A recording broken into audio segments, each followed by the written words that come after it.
Hello, everybody. Welcome to the Andrew Conspiracy.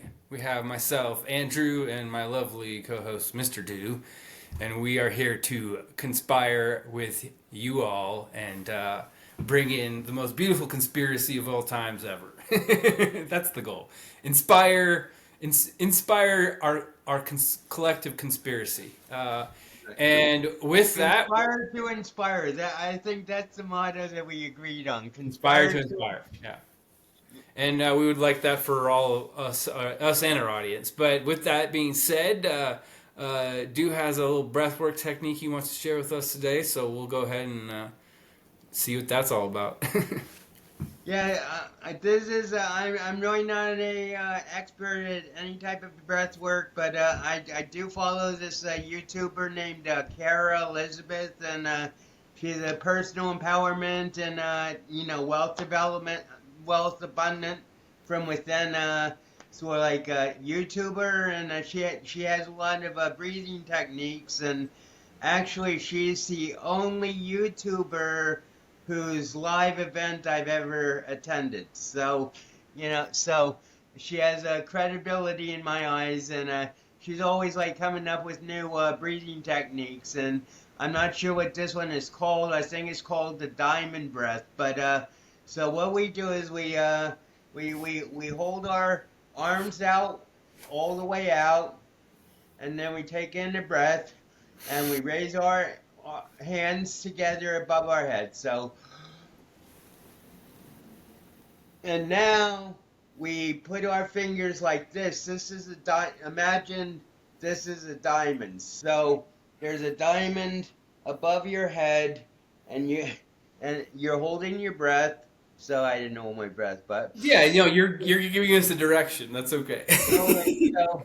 so hold the diamond above for like 2 seconds, and then bring it down, put it next to your navel, and then bring the diamond up to your third eye and exhale. So it's a little involved, but and the idea is that the diamond is your inner wealth, your inner abundance. You're creating a portal of abundance around yourself. So the diamond that you hold above your head is first taken to your will, which is the sacral chakra. There's a midsection, and then the third eye, and then when you exhale, you breathe all that inner diamond into the air around you and spread abundance. So that's the idea behind the breath. So we'll do it 3 times. So just hold your arms out. Deep breath. The diamond overhead. Bring diamond down to navel. Then the third eye. Then exhale. And let all the diamonds go into the sky. I like it. That brought a big smile to your face, Andrew. So, okay, so that's one. Ready again.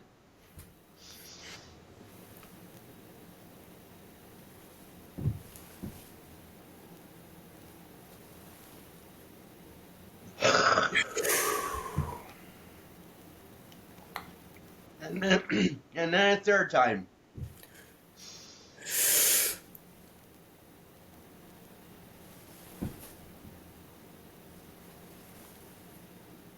Exhale all the diamonds within you. Make the world a wondrous, abundant place. And if you're interested in more breathing techniques, Cara Elizabeth on YouTube, and she has like all sorts of motivational stuff, and she's really like one of my favorites. And as I said, she's the only YouTuber whose live event I've ever attended. So I met her, and I know she's genuine. So she's actually human. So, that said, I'm going to I don't have any new poetry today. I'm going to read from my entering new age of DEW, which is like actually my book that I want to most promote at this point. And so I have two, and I think the first one is more relevant to our subjects of the four agreements today. So I'll just we'll just go with that. And if it's too political, I apologize, but sometimes I just have to speak my mind. So it's called "When Politicos Lose Their Morals." There's no human being above the law unless in justice system there's a flaw.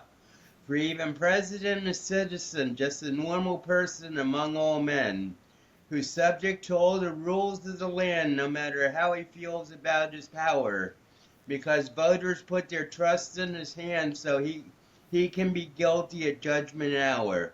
For all the crimes produced by endless greed and all the times he showed a lack of heart, making folks in need from country to depart, planting a revolutionary seed which will come to deeply haunt the nation due to complete lack of toleration. Yeah, I like it. I do feel some revolutionary energy in the air these days, so I think that's on theme. Yeah, well, I appreciate that, and I, uh, I just basically randomly was flipping through, and I found that one, and I said, this was when I was feeling the judge very strongly, and how like the politicos like absolutely doomed his investigation into Reagan because it was like too politically hot back in 1980. But Right. if my father's investigation had been able to be completed, all this swamp talk would have become illusory because we would have cut the heart out of the beast back in 1980. But now the beast is like just expanding ever more. So is we're the only hope, Andrew. Something like that. Oh, So shit. I'll turn it back over to you today. Very brief introduction. Today, Andrew is going to talk about the four agreements. He's mentioned them often in our talks, and I just thought it would be good to like educate and help people understand what the four agreements by Don Miguel Ruiz, right? uh, Correct. is, and he's done his research. So I'll just turn it over to you, Andrew, and take it away, and we'll take the discussion wherever it goes. Thank you, dude. Yeah, I guess we'll start with just a brief introduction. So, yes, as he mentioned, Four Agreements is written by Don Miguel Ruiz, and he grew up in Tijuana, Mexico, and actually became like a neurosurgeon and did that for quite a while. But then at some point, I guess he decided to leave medicine, and there's shamanism in his lineage, and so he chose to pursue something more in alignment with that. And his mother, I forget which, is kind of the one who really started mentoring him on Toltec. I think it was his grandmother. I think so too. And so Toltec is like a Mezzo-American tradition based out of mostly out of Mexico. It seems to go back to about 900 AD, and they're big into like dreams and sort of creating your reality, and some of the themes that we generally talk about. And so it seems appropriate that we would discuss it a little bit more. And I guess with that, we should at least kind of go over, we'll probably just highlight the actual four agreements, so we at least have that baseline, and then we can go from there. I also want to give a summary of the first chapter, which is the domestication of the planet, because I feel like, well, anyway, so we'll do both of those. So I'll start with the domestication of the planet, because and then we'll do the four agreements, and then we can chat about it. So this is my summary of the first chapter. Life is a dream. There is an outside dream we share and an inside dream that is our own. When we are young, we're taught how to dream. Parents, school, religion, entertainment, friends. If we dream the way we are taught, we are told good boy or good girl. If we rebel, we are taught bad boy or bad girl. So we conform to these other dreams to avoid punishment and learn ways to gain the precious resource of attention. All the rules we learn through the process of domestication become the book of law we use to navigate our outer dream. We then adopt the internal judge that approves or disapproves of others' actions and our own. We behave in certain ways to gain the approval of those around us. We act our way through life to conform to our domestication. There is another part of us that receives the judgment, and it is called the victim. It carries the blame, guilt, and shame. Whenever you go against your book of law, you feel a funny feeling. It's called fear. We use the book of law, the judge, and the victim to abuse ourselves. No one will abuse us more than ourselves. The limit of your self-abuse is exactly the limit you will tolerate from someone else. If they abuse you more, eventually you will leave the relationship. If they abuse you less, you will stay and tolerate it endlessly. Why? Because your belief system will tell you you deserve it. In order for a belief to become a part of you, you have to agree with it. It is through these agreements we create what we call our personality. In these agreements you say, this is what I am, this is what I believe, I can do certain things and some things I cannot do. This is reality, that is fantasy. This is possible, that is impossible. We have many agreements that make us suffer. Those agreements come from fear. They cause us to expend tremendous energy. But the agreements that come from love help us conserve energy. Each of us has a certain amount of power that we recharge each night as we rest. Unfortunately, most of us use all of that power to maintain the fearful agreements, and thus we feel powerless. There are 4 agreements we need to make to unwind the old agreements and take our power back. This journey will require a strong will, but for those who are sick of feeling powerless, they will help create the life you actually want to live. And the 4 agreements are this: be impeccable with your word, speak integrity, say only what you mean, avoid using the word to speak against yourself or gossip about others. Use the power of your word in the direction of truth and love. And I'll just summarize. The next 3 are: don't take anything personally, don't make assumptions, and always do your best. But I thought it would be fun to discuss, the idea of the domestication that we all go through, and this idea of speaking with integrity. And he gave some examples in the book that I thought were really interesting. And one was like a mother coming home from like a long day of work, and her daughter is playing and singing and having like a great time.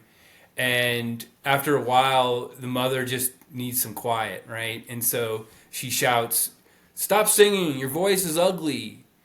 And it gets the result she wants. The daughter stops singing, but the daughter also takes that phrase, "your voice is ugly," to heart, and decides that she shouldn't sing ever again in front of anyone, and it stifles that part of her.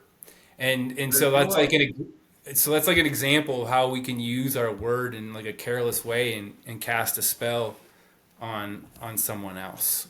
Right.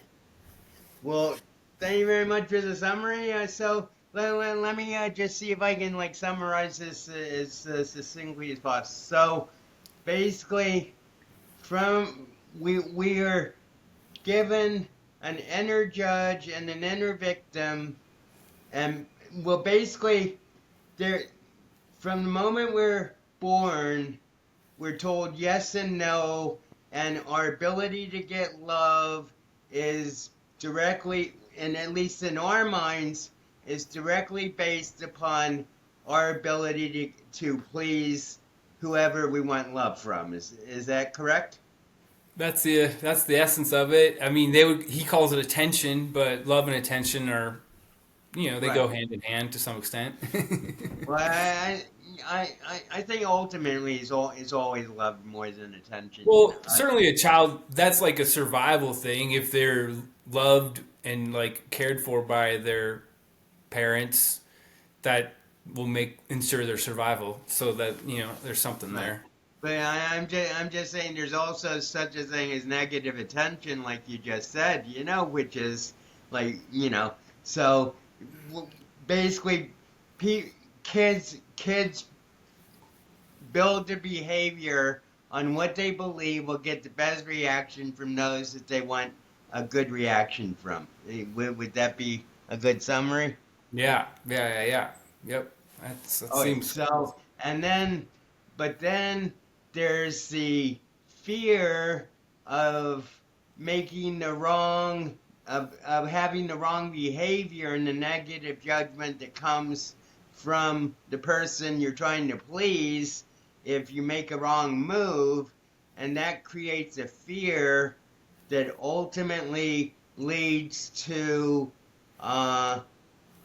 leads to what? To like an inability to express themselves, or an inability to stand up for their truths, or I mean, a lot of people, say people pleasing and stuff, but Well, what? yeah, that's the core of it.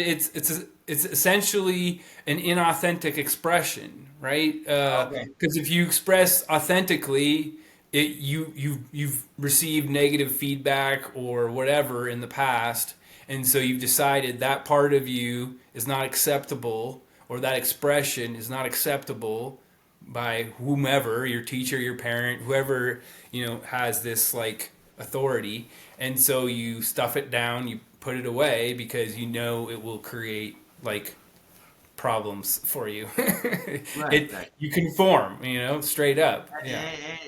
And does Ruiz go into like where this fear, like really, how this fear manifests and like where it leads to long term, or Well, it's those things we described, right? It's the judge. Some people would call it your inner critic.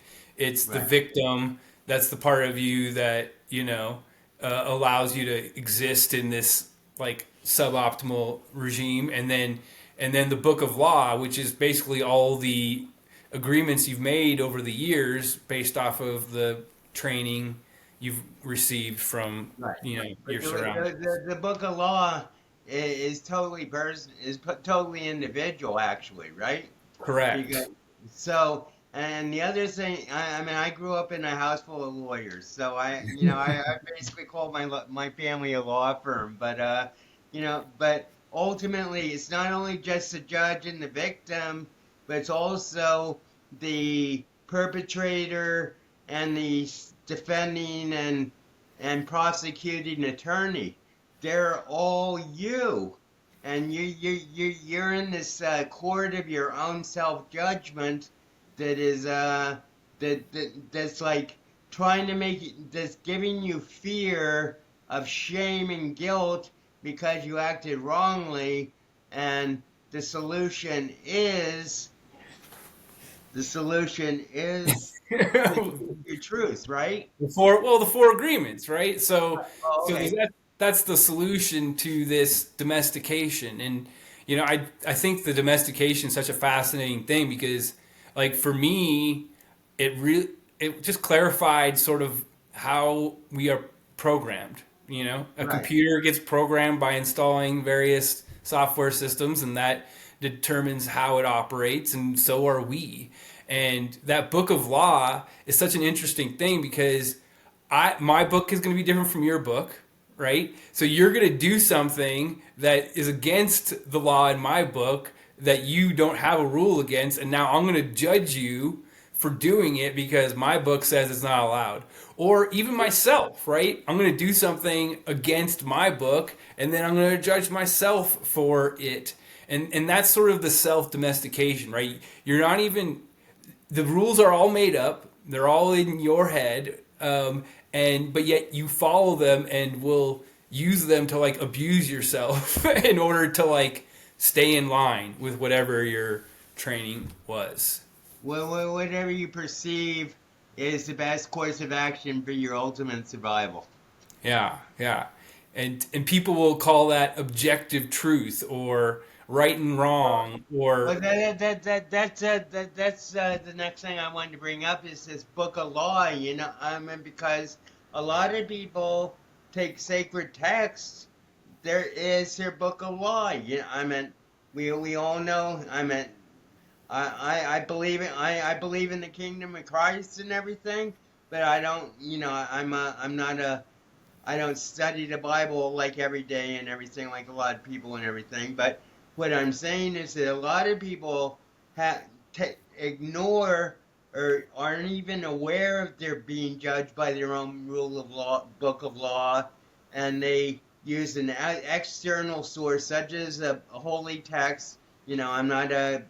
I'll just say a holy text as their book of law, and they try to live up to that, which is impossible because at least the Bible is meant nobody can achieve what God wants the human to achieve because of the original fall from Eden. So this book of law, to me, I mean, and I think you might agree, is basically flawed not only on the personal level but also in the seeking on the objective level, because there's so many. I mean, obviously there are a lot of holy texts, and we tend to focus on the Bible here in America and in the Western world, but that's even though there are 1.7 billion Christians in the world, that's still only like an eighth of the world's population. So.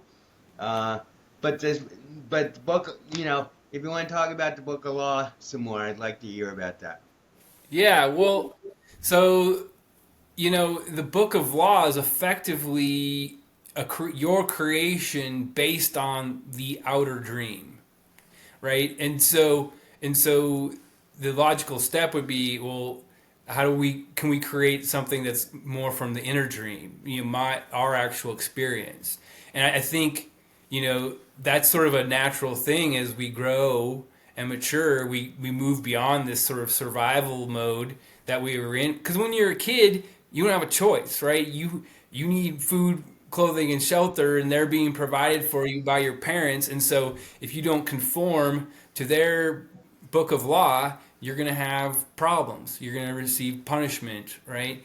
And so then you move out of the house, you go out on your own, and that's when you kind of go through this maturation process where you can start to unravel that, or at least that's what the awakening process is like. I think for most people, it's like, oh, hey, all this stuff I was taught, some of it was bullshit, and now I need to understand what parts, because the parents have their book of law too, and so we all carry this book around of like, oh, these are the things that are right or wrong. Like, prime example, they'll eat dogs in some Asian countries, and we would be horrified by that here, right? Because we're operating from a different book. So inherently, what? No, I was just going to say, and that's why you never see a cat in Chinatown. Exactly. But that's the point. Is like, so there are things that people will do that just you won't be able to comprehend. Like, how could they possibly think that's okay? But it's because they've had a different experience than you. And I think, to me, that's what this really points to, is we've all had our own unique experience of having to survive. I mean, maybe you had a parent that was perfect and was totally conscious at all times. They probably exist, but I haven't met anyone who has had that exact experience yet. So there's always something, some flaw, some code that is creating distortion in your reality. And so, when those things come up, then there's opportunities to recode them. And, being impeccable with your word is a foundational thing, and we've talked about it many times, right? And it's your inner voice too. That's almost like more important than what you say outside. Is what are you saying nice things about yourself? Are you creating limiting views by saying, well, like they said in domestication, right? This is reality, this is fantasy, this is something I can do, and this is something I cannot do. And once you say I can't do it, well, that prophecy will be fulfilled, I suppose. And so really focusing on, what you're communicating, and is it creating possibility? Or is it creating limitation? Is it creating like a sense of self-worth and self-love, or is it beating up on yourself and making yourself feel less or like you're not worthy? And then also how you're casting spells on other people. Gossip is something they really stress as being problematic, because like they gave an example of you're going to take a class in college and you're all excited to start the class, and then one of your friends says, oh, that professor, he doesn't know what the heck he's talking about, and he's a real creep. And now you go into this class with that seed already, and you start to view him through the lens of this other person's experience, and now it creates your experience in that moment, and you project it onto them. And now you'll spread it into the class like a virus, right? And all of a sudden everyone's like against this professor who may or may not actually be Right. what Just that because person. someone who probably didn't even know him had heard some gossip about him about what a bad teacher he was, right? Right. And so to be very careful about the spells you're casting with the words that you're using. Well, And not well. One of the spells you cast when in your summary is enter an outer dream. I think that's worth exploring too, especially in terms of the Toltec. From what I know of the Toltec, that they're basically an ancient shamanic tradition that goes back. Yeah, and as I said in our pre-show, Toltec was a spiritual system that grew completely free of any hint of Christianity.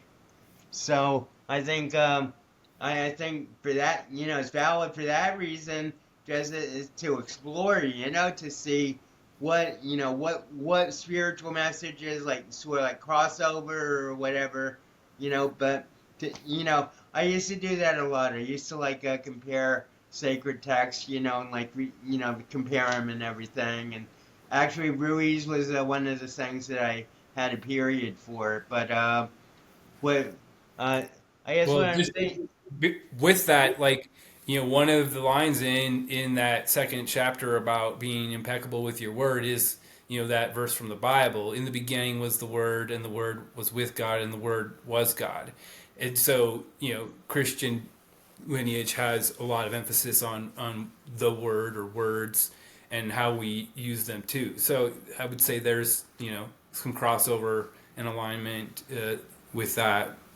but I'm just saying the whole tradition was developed outside the realm. I mean, okay, so what the Spaniards came to Central America in like 1500s. So that means that Toltec developed 600 years before being touched by Christianity. That's all I'm saying. So, Yeah, valid. but but about entering out your dream, I mean, I think this is, we talk about this too a lot, and you know, not only the entering out your dream of like what we see is a reflection of what we feel or internalize, but also what about you know our eternal question of external judgment versus internal acceptance, And it seems to me that the fear that you're talking about that comes with domestication is like a fear of realizing the inner dream, because the power that the inner dream has is so overwhelming. I mean, this is something that I'm going through right now. It's just like, I'm blowing my own mind with like actually, like the power that I feel I have you know, not only to reach people, but also just like the power of the Lord within, the power of the Spirit within. And it's like overwhelming, you know. And this is something I was going to say earlier. It's like, uh, you know, all the trauma and everything that's been suppressed in the last 50 years, you know, in my in my lunacy trip, it's like coming to the surface at exactly the right pace.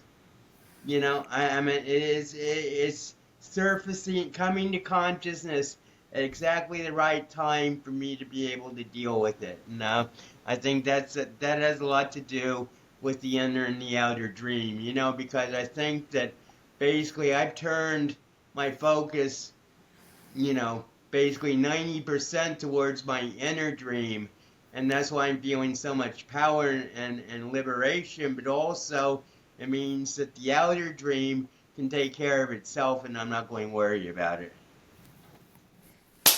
Yeah.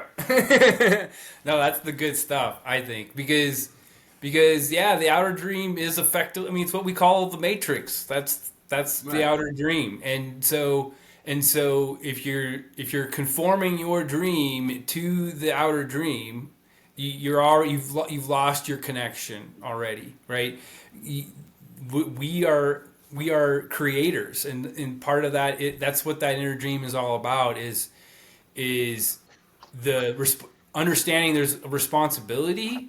I think is maybe what is scary about it, is like, oh, once you realize that you're a powerful creator, it means you can't claim victim status anymore. It's Right. not That's not real.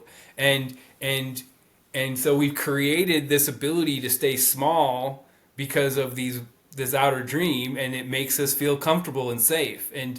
And so moving out of that feels scary, and fear comes up as a result. And so yeah, there is this like self-regulating mechanism to keep us stuck and small. And so it does take something pretty powerful within us, that desire, a very strong desire. And that's what he points to, at the end of the chapter, is like, this isn't for the weak. This isn't for, people who want to just stay in their comfortable little bubble. It's for people who want to live a different life. and Right. and it requires, some vigilance and dedication to honor those four agreements and really live into them.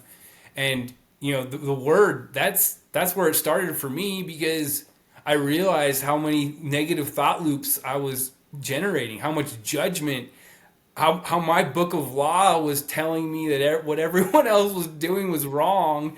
And Right. and when I would fail, I'd beat myself up even more, because I had, not lived up to Right.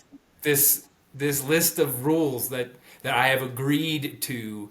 And so and so Which is an unattainable goal, actually. well, that's the point. Perfection in the pursuit of your dreams, outer dreams, is a illusion. You'll never be able to achieve it. You can achieve the achievement of your inner dreams, but the outer dream you'll never be able to totally change. Yeah, no, I agree, because we're a fractal of it, and so we can change our piece, and we can be an example, a living example of what it's like to break that cycle.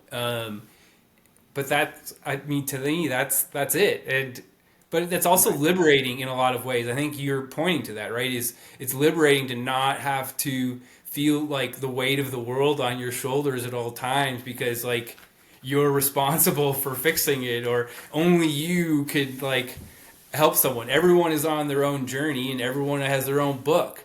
And we don't know where their book came from, but we know that it does manifest, like the signs. Like, that's where I start to look at people differently, because I see them as a sum of that domestication.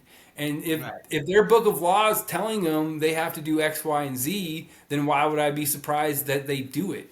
So it gives me a lot of compassion for people, because I understand that those formative years, you're not in control. You're not you don't have that awareness of being able to like push back against these programs that are lies, that are incorrect, that are poisonous. And so there's a compassion you have for that inner child that is in all of us. I don't know where I saw this, but I think it's relevant.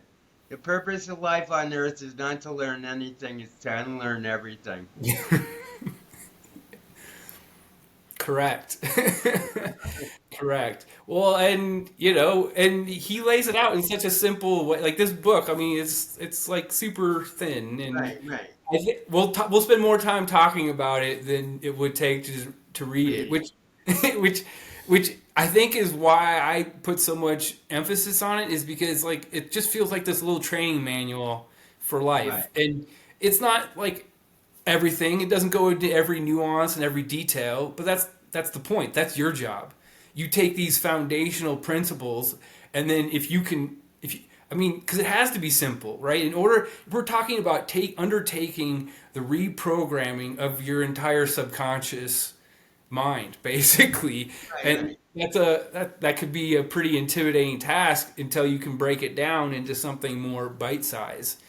And And, no, and go on. Sorry. can you be aware of when you're using the word to pull you away from yourself, to Right, diminish yourself? Because that's a lot of what it is. Because that self worth will determine how you can treat others. If you're like really confident in who you are and like have a lot of love for yourself, that's gonna project out, and it's gonna influence how everyone else shows up in your life. So right, it is incredibly foundational, and allows us to access the kingdom just from that one agreement. I mean, that's what he says in the book. That one agreement alone brings you into the kingdom, because now you're speaking truth, and you're aware. You become more aware of when you're not, and I think that's the process of this reprogramming, unlearning, as you put it. right.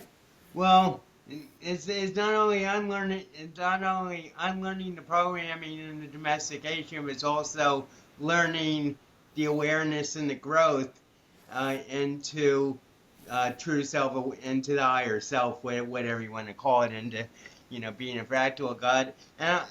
We were going to skip Sid today, but I think that Sid is always valuable when we're talking about wisdom and choices and fears and stuff. So he's talking about knowledge here. He's talking about the knowledge between of the philosopher and the theosopher. So just such knowledge cannot be bought or sold like a commodity in the marketplace, nor is it found in some far off land. It is hidden in the depths of your soul. This is why such knowledge can only be found through an insight of one's own inner wisdom. Everyone in the world shares the same innate source of wisdom, but is hidden by the tangle of our own misguided personal thoughts. I think that's what the misguided personal thoughts, I think, would be a very good way to sum up what you're talking about with domestication. Yeah, yeah, absolutely, absolutely. Well, I mean, these books, I mean, we're talking about, right? There is something, once you start to explore these different philosophies and religions and texts, there is sort of a common threads through many of them. And I think that's the point, right? Is once you start observing these common threads through all of them, you start to think, well, maybe there's something there, right? Right. Maybe that's truth, or it's pointing to truth.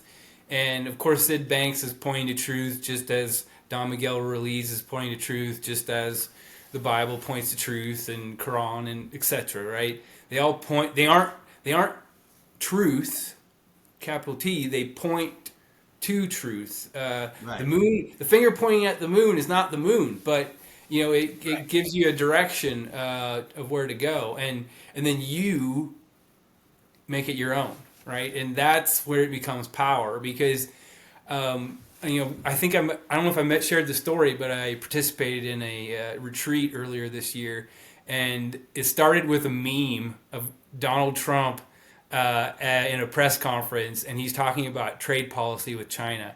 Doesn't matter. Bottom line is, he at some point in the interview, he just literally looks over his shoulder and is like, "I am the chosen one." Someone had to do it. We're taking on China on trade, and guess what? We're winning. But that's the point, is like that level of conviction and belief about something that is empowering, like that you are Right. chosen for some special mission here on earth. It creates possibility. It creates um like a positive like domino effect that allows you to Right. dream the dream you actually are meant to dream, instead of your mom's dream or your dad's dream or your teacher's dream or your pastor's dream, right?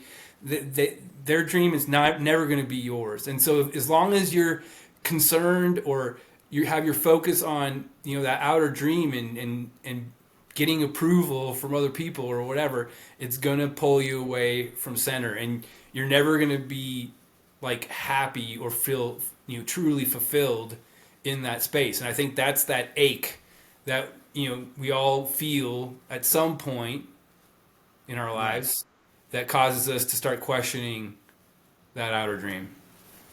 Well, then, for me, it's all ever since my first psychiatrist, 2 weeks into my journey, said to me, I said, "Why am I in the hospital?" He said, "Well, if you broke your leg, you come to the hospital, right, Dale?" I said, "Yes." And he said, "Well, you broke your brain," and that like lodged itself for 35 years in my subconscious, and it's taken a lot of work, and that's what I was talking about. I'm just like grateful that I've had enough experience with my illness to be able to let these like deep revelations bubble up to the surface of my mind where I can like deal with them without anxiety.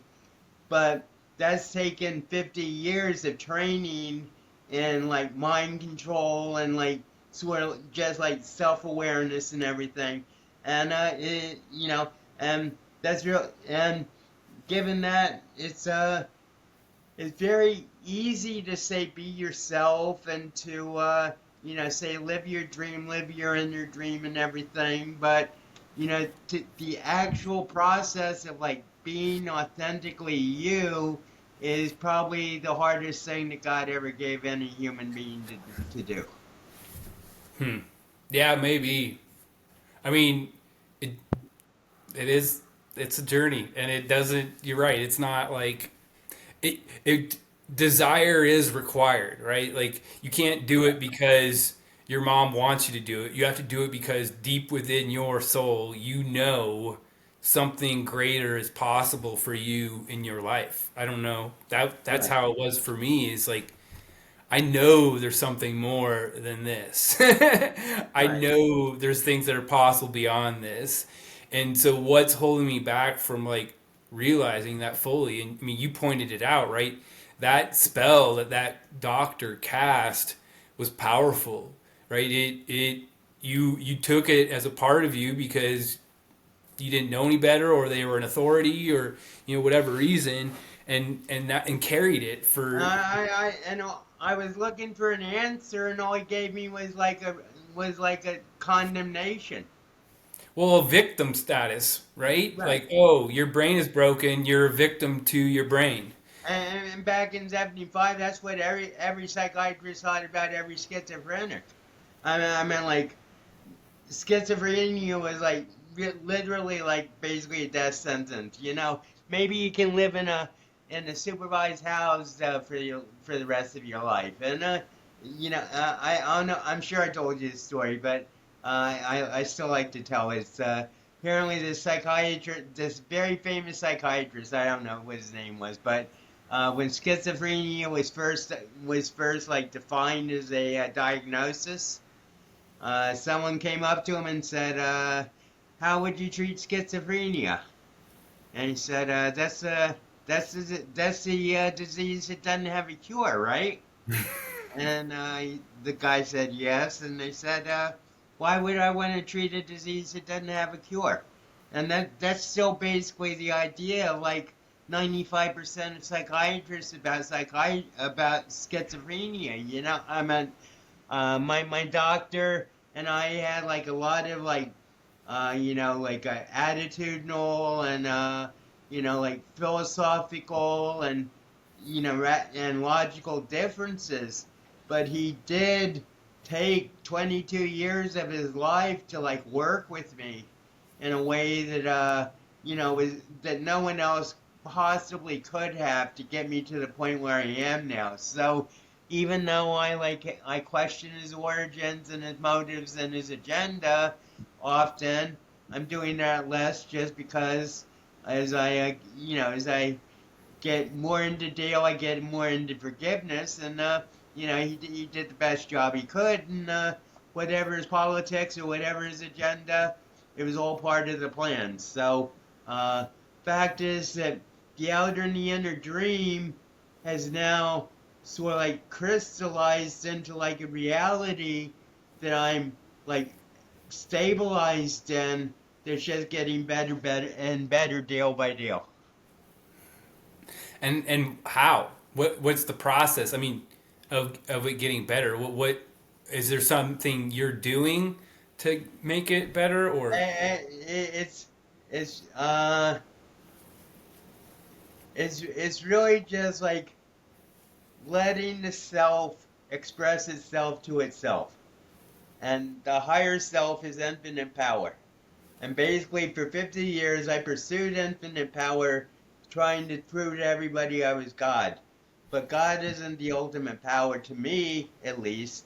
God, the higher self, or actually the Dialene, is like the actual highest power. That's my spaceship, and this body is my spaceship. But how I did it, just Dale to Dale. Yeah, I literally, I mean, I would like spend 2 days waiting for someone to say Dale before I would like make a move or something, or do a poem or like, but I would like literally wait for Dales, and so I say, how did I do it? I did it one Dale at a time. yeah? Well, that's fair. I mean, there is. You don't want it to all gang up on you at once, and I think that's the thing is if that curriculum seems like overwhelming or like there's so many programs that I need to attack, it can be like a little daunting.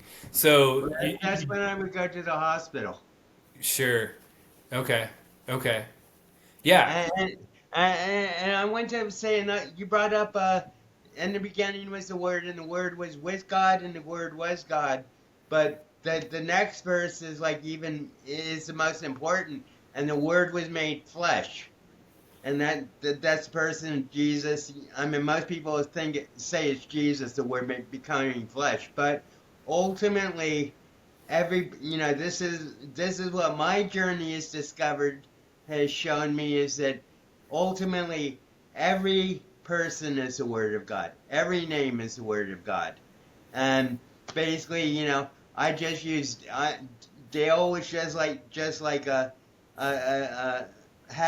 don't know what it was. It was meant to be, but Dale was like the secret word that like sort of like tied everything together, not only for me, but as I went through life, more and more for everybody else. Because I always used to say, Dale has known every human being who ever lived. sure, yeah, yeah. I think that ties into that first agreement is being impeccable with your word. Don't not using the Lord's name in vain. I think is maybe taken a little too literally. I would say it's don't use the word to curse or use it as a tool to lift yourself and others up and not to tear them down. That kind of thing.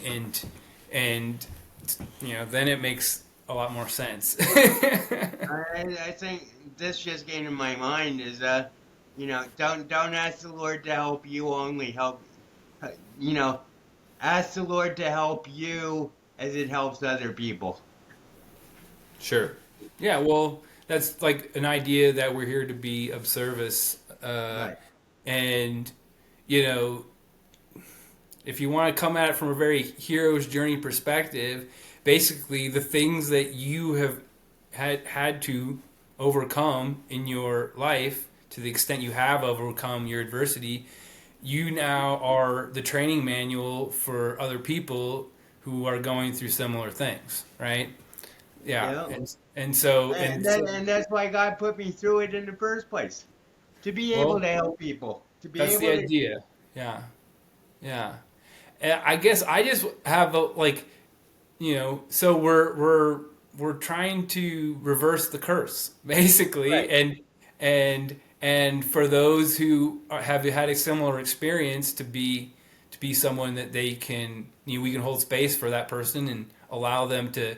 That's what healing is all about. Is like, here's the frequency of what it's like to no longer carry that agreement, and now you can see what it feels like, and begin to embody it for yourself.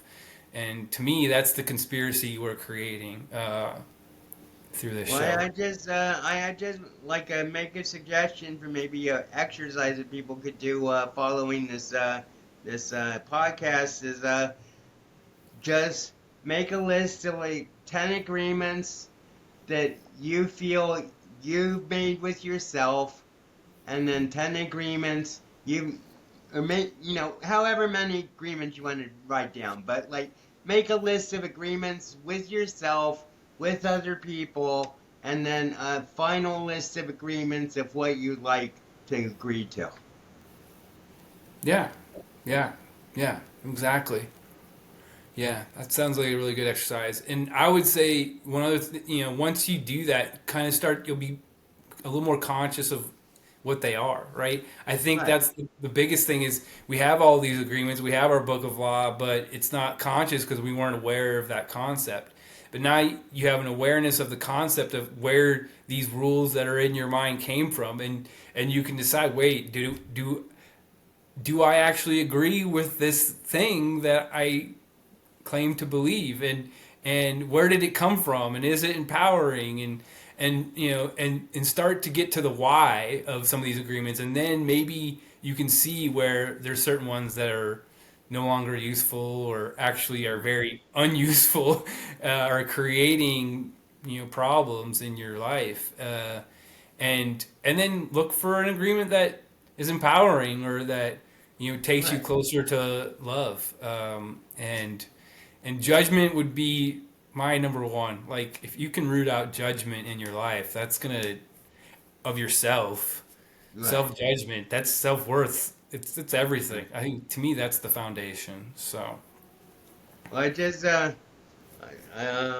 so I just lost the thought, but you were saying what were you saying? What were you saying like 2 seconds ago about uh well, it's about kind of categorizing your agreements, like being conscious that they exist, and then proactively you mentioned it, kind of defining them, writing them out to some extent. right. But that will start the process of drawing awareness to them, and then you can start the process of Right. replace. I lost my good thought, but that's okay. But what you're saying is absolutely true. Oh, I know what it was. Is honor begin by making an agreement to honor thy word, which is which is keep integrity of the word. But of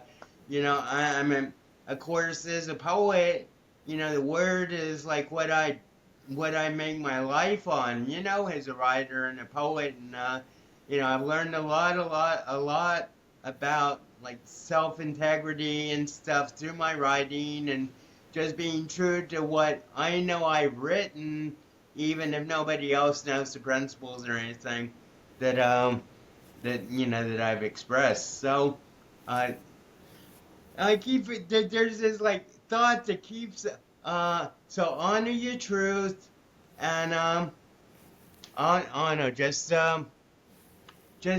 be true to yourself, and eh, I think we've done a good job of covering this. Anything else you want to like end with this with, or any insights? I'm sort of annoyed. I had really good. Oh, I maybe it's just like about the word being at the basis of everything. You know how in the beginning was the word, So the Well, word, it's think about it. I mean, he says to think about it as your power, the power you have to create. I mean, you think about it.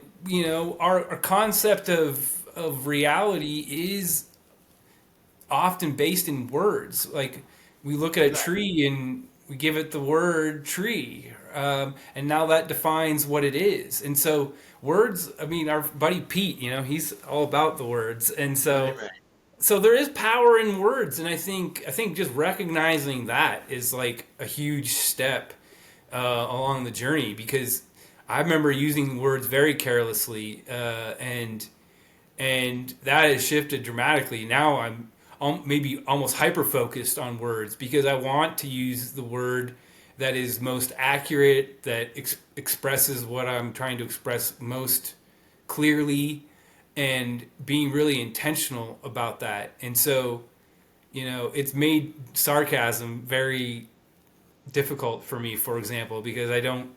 It sarcasm has too much room for interpretation, I guess, right, right, basically.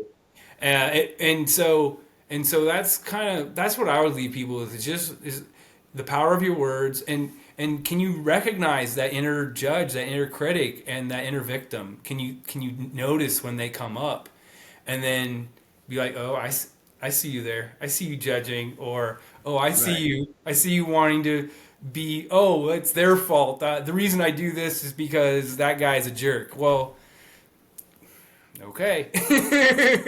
That's not actually true, but that's a belief. And so can you identify it when it comes up? Being very vigilant about the words you're using and the words you're hearing, and deciding, do I agree with this? Am I taking it as a part of me, or do I reject this because it is not true? It is not a part of me. Right. And that, as that self-worth grows, your ability to repel the poison of words that are not true just grows. And And so you it's build a shield around you. because right now, if So, someone tells you you're even if crazy. people say things negative around you, it doesn't affect you. It just bounces off you. Correct, because you And understand where it's coming from, and it's right, not true for you. Yeah. right. So I keep having like flashes of ideas. I don't have them today, but I think this is a very good. Should I close with a poem? I have the opposite page of the poem that I read before, and this is sort of like more hopeful and more of a playful thing. So it's Good. called King of Unrequited and More Poetry.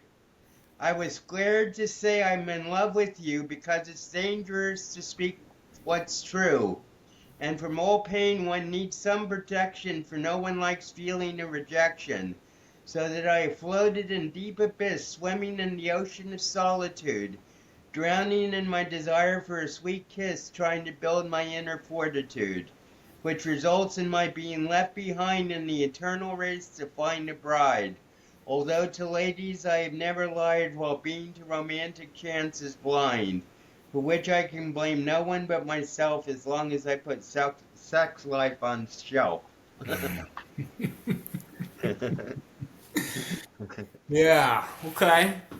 Uh, there were some spells in there, Dale. I'd be careful. You may be keeping that love away through some of those words. What do you think about that? I think this was written before I met Rose. There you go. There we go. So yeah, those are old words, and maybe they were useful at some point, and Right. maybe now there's a greater awareness around them, and you don't need There to. is actually I think I lost the page, but uh oh yeah, it's this was written in like 2018, so that was like a long time ago. But uh and actually my mission for the week, I don't know if I told you this, is to transcribe all 64 poems of my new book, so that I'll have a manuscript ready by Sunday night to send to Amazon, or at least a PDF that I can like send to people for review and for a free lead gen or whatever. But my book of poetry about explaining schizophrenia to the American public in poetry is soon to be coming out. Okay. Well, we'll look forward to that then, I guess. And of course, Live Love is still available. I'm going to reattach my link tree, so I think that should be someplace where people can reach out to me. That's something I haven't been taking advantage of, but uh, otherwise, been a great show, I think. And thanks very much for your research and understanding and explanations and. Hope people like the diamond breath. I think it's a lot of fun, and just do that. And when you're feeling like in lack, just do the diamond breath 3 times, and just know that the abundance within of diamonds is what you're breathing out, and then rather than just mere oxygen. Yeah. Yeah. And remember, life is a dream. So have some Right. fun. Absolutely. All right. We love you guys. We'll see you next time. Have a great one.